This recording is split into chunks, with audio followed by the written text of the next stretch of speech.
Welcome to GK facts current में बिल्कुल सही पढ़ रहे हैं आप। देखिए, उत्तराखंड की जो सरकार है यानी कि पुष्कर सिंह धामी जी, ये जो कि यहाँ के मुख्यमंत्री हैं, इन्होंने एक नई योजना यहाँ पर शुरू करी है जो कि काफ़ी अच्छी योजना भी है। क्योंकि जब आप इसके अंदर जानेंगे तो आपको लगेगा कि हाँ, ये काफ़ी अच्छी योजना है।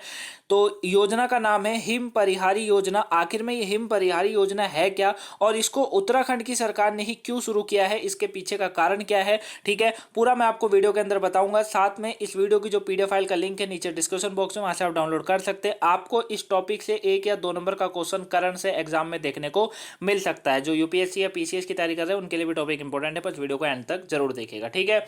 जैसे कि आप इमेज में भी देख सकते हैं कि उत्तराखंड से पलायन, आपको पता ही है, उत्तराखंड जो कि एक गांव इलाका इसको बोला जाता है उत्तराखंड को, ठीक है। यहाँ से पलायन जो है काफी समय से होता जा रहा है। कोविड की बात करें या कोविड से पहले भी काफी होता था, ठीक है।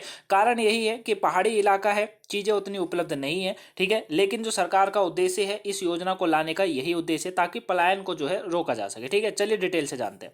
उत्तराखंड के जो मुख्यमंत्री हैं पुष्कर सिंह धामी, इन्होंने 5 अप्रैल 2022 को संसद में केंद्रीय गृह मंत्री अमित शाह से मुलाकात करते हैं और राज्य की सीमा से लगे क्षेत्रों में हिम परिहारी योजना जो है इसको सुचारू रूप से कार्यान्वयन में केंद्र का सहयोग मांगा है। मतलब कहने की यह है कि इन्होंने ये कहा है गृह मंत्री अमित शाह से मिलकर कि आप जो है जो ये योजना ला रहे हैं, ठीक है, इस योजना में आप सहयोग करें और हमारा साथ दें, ठीक है। आपको पता होगा कि अभी चुनाव हुए थे, चुनाव में ये खटीमा से अपनी सीट लड़ रहे थे। उत्तराखंड में एक जगह है खटीमा, खटीमा से अपनी सीट लड़ रहे थे, लेकिन वहां से ये अपनी हार गए थे। उसके बाद भी इनको यहाँ का जो है मुख्यमंत्री बनाया गया, ठीक है। चलिए, ये एक अलग मुद्दा बनता है, इस पर कभी बात करेंगे।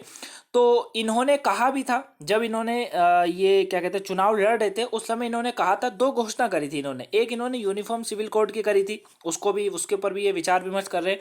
दूसरा इन्होंने कहा था कि हम जो है पलायन को रोकने के लिए, जो लोग स्थानांतरण हो रहे हैं, जो लोग अब गांवों को छोड़ रहे हैं, उत्तराखंड को छोड़ रहे हैं, उसको रोकने के लिए हम जो है योजना लाएंगे जिसका नाम है हिम परिहारी योजना। क्लियर हुआ यहाँ तक? यहाँ तक समझ आया? आगे समझते हैं। देखिए, अब इसके मुख्य बिंदु क्या कहते हैं, इसका उद्देश्य क्या है। तो इस योजना का जो उद्देश्य है वो राज्य से लोगों का पलायन को रोकना है। यह पूर्व सैनिक और युवाओं के लिए है। अब देखिए होता क्या है, आपको पता है उत्तराखंड जो है एक पहाड़ी इलाका है, ठीक है। देवभूमि इसको कहा जाता है, साथ साथ यहाँ देवता रहते हैं, ये कहा जाता है, ठीक है। देवभूमि के नाम से इसको जाना जाता है। और यहाँ पर होता क्या है, पहाड़ी इलाका होने के बाद लोगों के घर ऊंचे ऊंचे होते हैं। अगर उन्हें कोई भी चीज़ चाहिए होती है तो वो स्टॉक रखते हैं।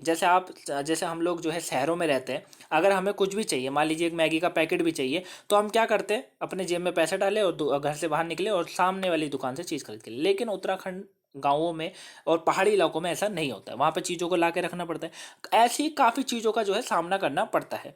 लोगों के पास कई कारण हैं, जैसे कि नौकरी भी ना होना। नौकरी भी एक बहुत बड़ा मुद्दा बनता है कि भाई नौकरी नहीं है, इसीलिए लोग जो है दिल्ली की तरफ आते हैं या उत्तर प्रदेश या बिहार की तरफ जाते हैं, है ना। ज़्यादातर तो दिल्ली आते हैं उत्तराखंड के लोग। तो इस तरीके से तो सरकार का जो कहना है वो यही है कि हम इस योजना को लाने के बाद सैनिकों को, जो सैनिक भी अपना छुट्टी, मतलब अपने जो है अपनी ड्यूटी खत्म हो जाती है, जब उनका पूरा ड्यूटी मतलब पूरी हो जाती है, उम्र हो जाती है, उसके बाद वो भी नहीं रहते हैं गाँवों में, है ना। वो भी अपना जो है दिल्ली की तरफ या फिर कहीं और रहना स्टार्ट कर देते। तो सैनिकों और युवाओं को सबसे ज़्यादा रोकना है, और युवा तो रुकता ही है। 12वीं पास करते ही युवा 100% जो है गाँव में, उत्तराखंड में नहीं रहता है, ठीक है ना। याद रखिएगा। देखिए, मैं इतने डिटेल से आपको इसलिए बता रहा हूँ क्योंकि मैं खुद उत्तराखंड से हूँ, है ना, इसीलिए, क्योंकि मेरे को पता है इसके बारे में, इसलिए, ठीक है। तो यह जो योजना है ये उन क्षेत्रों पर ध्यान केंद्रित करेगी जहां प्रवास तीव्र गति से होता है। बहुत जगहों से, अगर मैं आपको अपने गांव की बताऊं तो वहां पर है ही नहीं, लोग ही नहीं रहते। मकान तो बहुत सारे लोगों के मकान तो बने हुए हैं, ठीक है, लेकिन रहने वालों की संख्या करीबन, अगर 20 मकान भी है ना, तो 20 मकान में से ये मान लीजिए कि केवल 10 से 12 लोग होंगे, इससे ज़्यादा लोग नहीं होते। 10 से 12 लोग कंपलसरी है, ठीक है। बहुत जहाँ पर अच्छा सा इलाका, जहाँ पर अच्छा सा, जैसे रानीखेत की बात करें तो वहाँ पर पब्लिक अच्छी खासी है, ठीक है। हल्द्वानी बात करें तो वहाँ पर अच्छी खासी है, इस तरीके से, ठीक है। लेकिन और अगर आप अंदर की तरफ जाते हैं तो फिर वहाँ पे आपको जंगल मिलता है और कुछ देखने को नहीं मिलता, क्योंकि इंसान है ही नहीं। क्या करेगा इंसान उतने ऊंची ऊंची पहाड़ों पर रहकर। अगर मान लीजिए किसी की तबीयत खराब होती है तो फिर उसको लाते लाते ही 1-1.5 घंटा लग जाता है। मान लीजिए कोई ज़्यादा ही तबीयत खराब होगा तो निकल जाएगा उतनी में, तो है ना।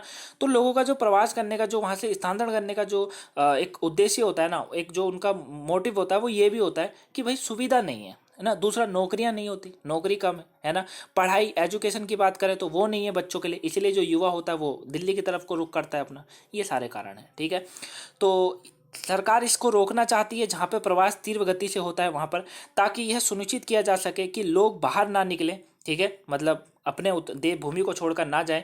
योजना के तहत राज्य सरकार पूर्व सैनिकों को राज्य की सीमा से लगे क्षेत्रों में बसने की प्राथमिकता देगी, ये भी कहा जा रहा है इनकी तरफ से इस योजना में, ठीक है।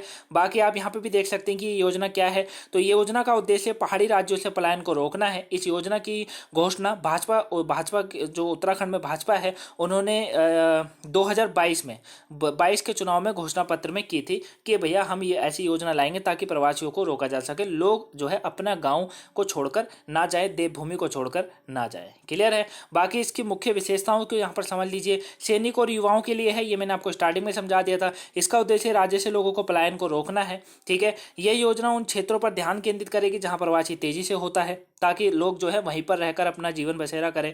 योजना के तहत राज्य पूर्व सैनिकों को राज्य की सीमा से लगे क्षेत्रों में बसने की प्राथमिकता देगी।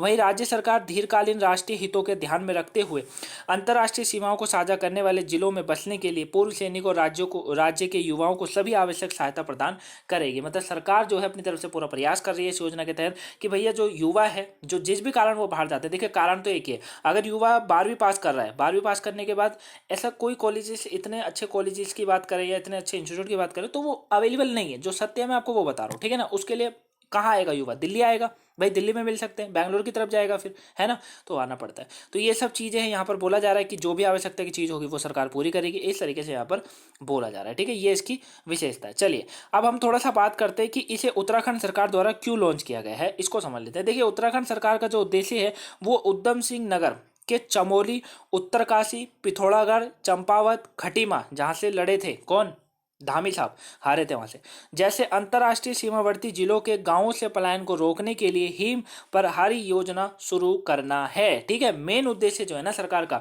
वो जहां से पलायन ज्यादा होता है, जहां से लोग ज्यादा मतलब अपना गांव छोड़ रहे हैं, वो ज्यादातर जगह है उधम सिंह नगर, आपने इनके बारे में अच्छे खासा सुना होगा। चमोली जिला है, चमोली हो गया, उत्तरकाशी हो गया, पिथौरागढ़ एक जगह है वहां हो गया, चंपावत हो गया, खटीमा हो गया। ऐसे जो अंतर्राष्ट्रीय सीमावर्ती जिले, यहाँ से लोगों को रोकना है, ठीक है। राज्य सरकार गांवों से पलायन को रोकने के लिए दैवीय आपदा के मामलों में राहत और बचाव कार्य के लिए राज्य पुलिस, सशस्त्र सीमा बल और भारत तिब्बत सीमा पुलिस यानी कि आईटीबीपी की मदद लेने की योजना बना रही है, ठीक है ना। यानी कि यहाँ से जो है सेना से भी मदद ली जाएगी, ये भी कहा जा रहा है। साथ में राज्य सरकार ने बॉर्डर गार्ड टीम या स्नो वॉच डॉग टीमों के गठन का प्रस्ताव भी सरकार ने इस योजना के तहत रखा है। ये क्या होती है इसको समझिए। देखिए इस वक्त जो है टीम में शामिल व्यक्तियों को प्रोत्साहन भत्ता देने का भी प्रस्ताव किया गया है कि जिनको जो है इसमें रखा जाएगा ना, स्नो वॉच डॉग टीम के गठन, है ना। ये क्या होता है, देखिए मैं आपको पहले भी मैंने मतलब इसके ये उत्तराखंड के बारे में नहीं था लेकिन अलग था। वो क्या होता है कि कुछ लोगों को सेना में भर्ती करा जाता है जो वहाँ से परिपक्व होते हैं, है ना, मतलब जगह को जानते हैं। जैसे चंपावत मान लीजिए, पिथौरागढ़ मान लीजिए, पिथौरागढ़ में जो लोग रहते होंगे उनको हर जगह का पता होगा, कहाँ पर क्या होता है, कहाँ पर क्या होता है ना। जहाँ पर सेना नहीं हो पाती तो वहाँ पर इन चीज़ों को, इन लोगों को जगह जाता है। तो राज्य के इसके लिए लगभग 5 करोड़ से लेकर 45 लाख रुपए का खर्च करने की उम्मीद बताई जा रही है। राज्य सरकार ने राज्य में योजना को सुचारू कार्यान्वयन करने के लिए केंद्र के सहयोग, अभी स्टार्टिंग में समझाया था, उसका सहयोग मांगा है केंद्र सरकार का। उत्तराखंड राज्य पुलिस को अधिक प्रभावी और आधुनिक बनाने के लिए प्रतिवर्ष 20 से 25 करोड़ रुपए के बजट को भी जो है मंजूरी का आग्रह करा है सरकार ने। वहीं सीएम धामी ने जो है अपराध की शिकार महिलाओं को राहत और पुनर्वास के लिए जो है राज्य सरकार द्वारा निर्भया फंड के लिए 25 करोड़ रुपए का भी अनुरोध किया है, ठीक है। तो ये पूरा जो है कारण है उत्तराखंड सरकार द्वारा इसे लॉन्च करने का। आई होप आप इसको अच्छे से समझ गए होंगे कि ये योजना क्या है और किस तरीके से काम करेगी। अगर इसके बाद कोई डाउट होता है मुझे कमेंट बॉक्स में बता दीजिएगा, वहाँ आपको आंसर मिल जाएगा। पीडीएफ का लिंक डिस्क्रिप्शन बॉक्स में मिलेंगे। नेक्स्ट वीडियो में, तब तक के लिए thank you for watching guys, have a nice day, thanks for watching.